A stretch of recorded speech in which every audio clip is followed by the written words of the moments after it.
Hey guys, it is me again. I'm just starting the camera somewhere else so I can build the dramatic tension so you wonder what this video is about. Of course, let's see. I may attach this to part of my other video, so anyway. Ta-da!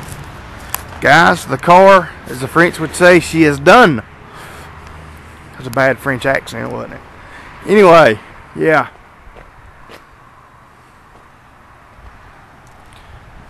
Guys, I tried to get this while I still had some sunlight, which we've still got just a little bit. As you can tell, peeking over the mountain there, but I just got done washing it. Had to wash all the crud off of it where I buffed it. Tell you guys, that's a big thing about buffing. I don't mind buffing. Matter of fact, I kind of enjoy it. It's the cleaning up after you buff is what kills me.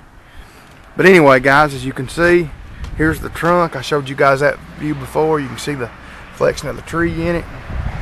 And guys, here's the top. Sail panel down into the quarters, guys, right here. You know, I broke it at this pinstripe, blended it right here. Used the smooth transition tape that Adam told me about, so worked out good. You can't even tell it.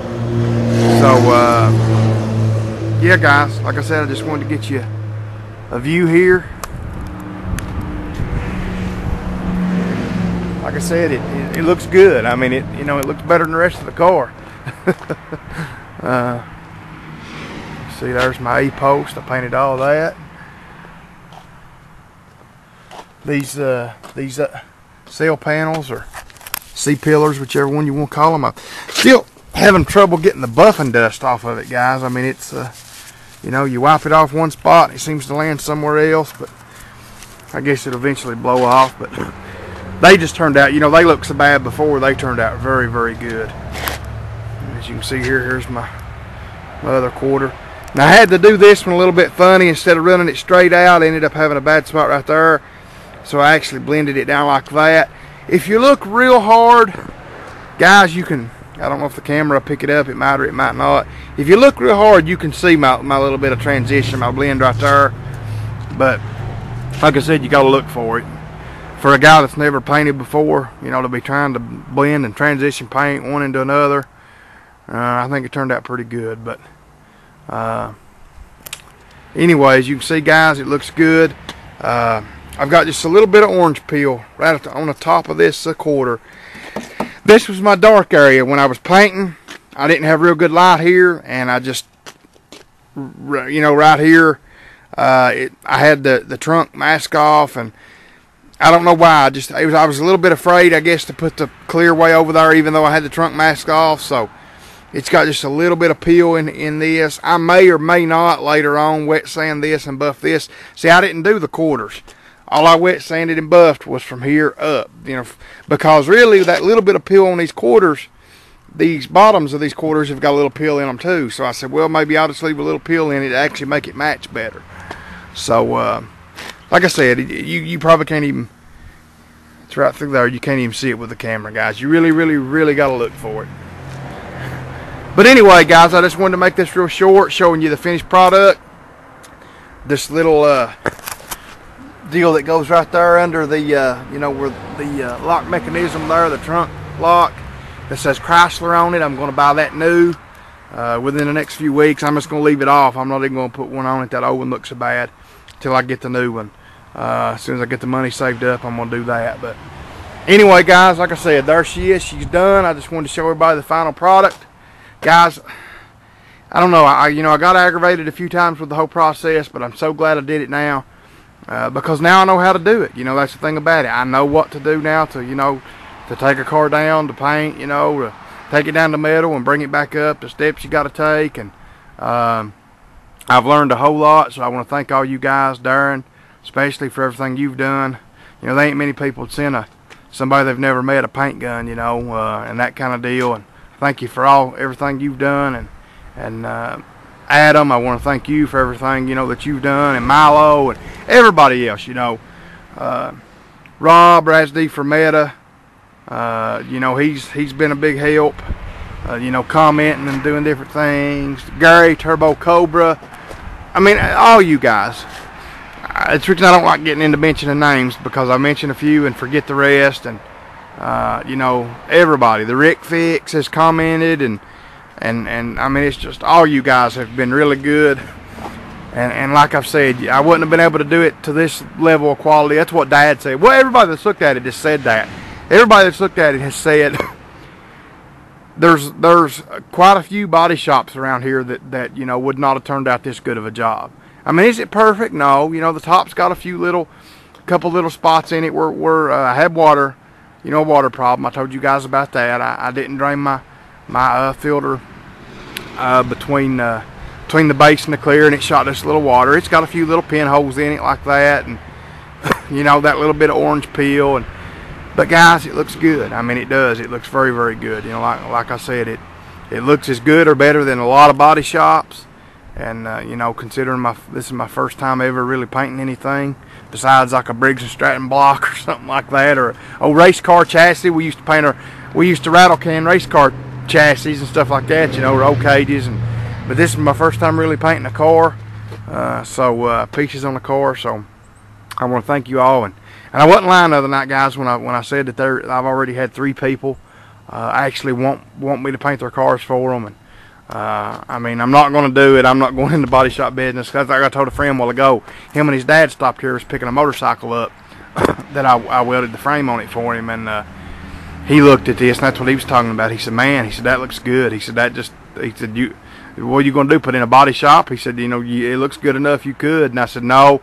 I mean, this looks good, guys, but you know how long it's took me to do it. You know, it's took a while, which, you know, I know the second one wouldn't take as long. You know, I learned, this was the learning curve on this one, but, you know, it's just, anyway, like I said, I've had 3 people actually want me to paint their cars. You know, the one guy at church, you know, if he can come up with the money to buy the materials and stuff, and, you know, give me the time, I may do his car. You know, if he wants me to. He's one of them guys like us. He struggles with money, so I don't know if he'll be able to come up with the money or not. But I may do his, you know, if he wants me to, because I enjoy this stuff. I really do. And I think now that I've learned a little about it, you know, and that kind of deal, and I'm going to try to get me a better paint gun. Me and Darren's going to talk about that. I'm probably either going to go with the Vilbus Plus or maybe the Segola 4500, one of the two. So, you know, get a little bit better equipped, and you know, I may do a little painting here and there. I like it. Like I said, it's nerve-wracking, but I like it. So anyway, guys, this video was long enough. Thank you all. It is a Sunday. I hated doing this. I hated even cleaning this car up on a Sunday, but you know, it was pretty today, and I needed to get it done because Mom's been driving this car.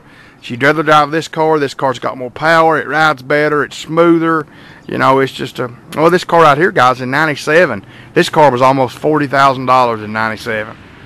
I used to have the sticker, you know, the sticker and stuff to it in the glove box. It was $36,000 and some dollars in '97. I mean, you know, this was a nice beast. You know, every full leather. It's got the amp in the trunk, and I mean the stereo system will blow the windows out of it, you know, in its factory. And I mean, this was a nice car in its day. Still is a decent car, but like I said, Mom likes it. Like I said, it drives good, it runs good. I probably shouldn't be admitting this, but when we first got this car, you know, which it probably run a little better than it does now. It's got almost 200,000 miles on it now, but anyway, I raced a friend of mine that had a Mustang. Now granted, it was it was a GT.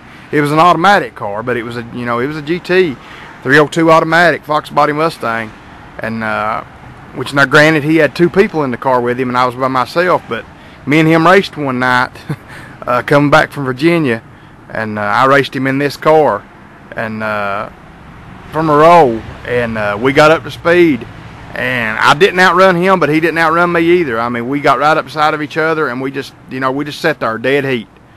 I mean, we was running way over 100 miles an hour, and it was a dead heat. So what I'm trying to say is, guys, this car runs pretty good. It's got a 3.5 high output motor in it.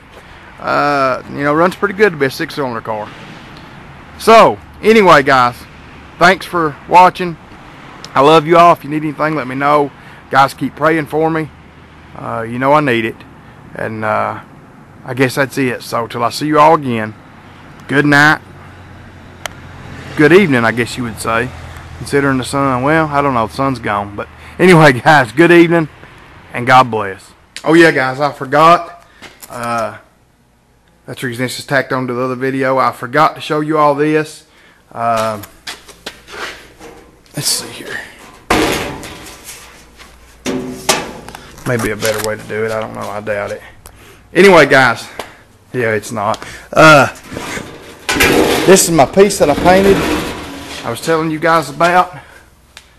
Yeah, I think you can see me in it. That's an old furnace door. Come off the furnace. So anyway, I painted this silver. Some kind of silver. You know, this is the paint I was telling you guys about that I bought the Parts House. I bought 2 pints of it for 20 bucks. I bought the silver and the red both, and you know, the red itself was supposed to be like $45, and then the other one was supposed to be like $25. It was $70-some worth of paint. He let me have it for 20 bucks because it was a mixing mistake. So anyway, guys, you can tell I did a little practice pinstriping. You know, I put an 1/8 inch line around it and a 1/4 inch line, and painted, laid the silver down, you know, then let it dry. Actually, till the next day, you know, and then I striped it, then put the maroon on it. That's a Subaru color. That's a mica ruby pearl, I think's the name of it, or ruby mica pearl, one of the two.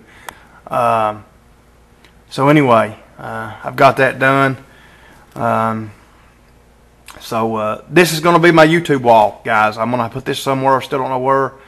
I'm going to put Darren's sticker on it. He's the only person I got. So any of y'all that see this, any of you guys that have got stickers to send, let me know. Message me or comment on this video. And, you know, if you charge anything for your stickers, let me know. I'll be glad to buy them. But, you know, if they're free, just holler at me and I'll give you my address. And that's going to be my YouTube Garage Gang wall. So like I said, I think it turned out pretty good. That was my first hand at doing any of that. That's MS30 clear. Now guys, I did wet sand it and buff it already once. So